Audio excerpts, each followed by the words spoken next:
la princesse Charlène de Monaco a repris son agenda officiel, remplissant voyages, inaugurations et toutes sortes d'engagements, après s'être retirée des projecteurs pendant 18 mois en raison d'une infection de l'oreille et de la gorge qui a nécessité une intervention chirurgicale et l'a plongée dans une profonde dépression.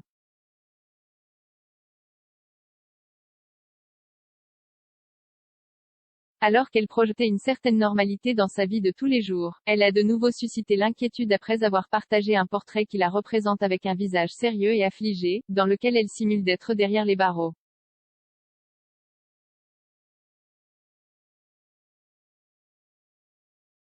Il fait partie d'une collection d'art NFT, non-fongible token, créée en collaboration avec l'artiste Junaïd Sénéchal pour soutenir l'initiative Croisillon Feed de Getter, qui vise à fournir de la nourriture aux enfants en difficulté en Afrique du Sud. Mais la manière dont la princesse est représentée a laissé perplexe.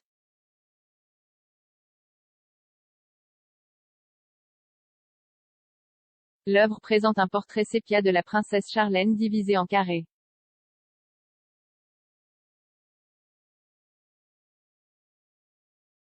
Certains adeptes affirment que l'image transmet un sentiment inquiétant, comme si elle était en prison. Je n'aime pas te voir comme ça, derrière les barreaux, écrit un internaute.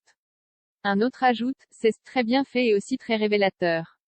On y voit toute l'angoisse de l'âme. J'espère que tu trouveras la paix intérieure.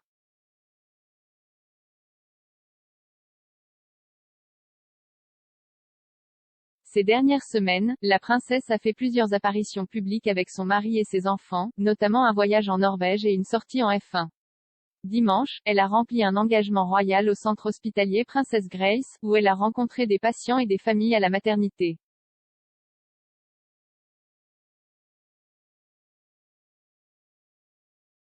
Princesse santé mentale.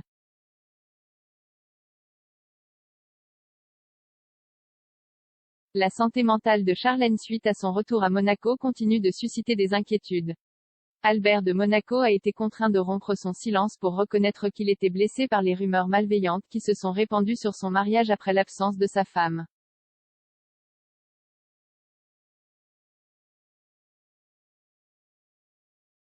Le magazine OG a interviewé un ami du prince, qui a déclaré que l'amour n'avait jamais existé entre eux et qu'il était parvenu à un accord pour mener des vies séparées, sans avoir besoin de signer le divorce.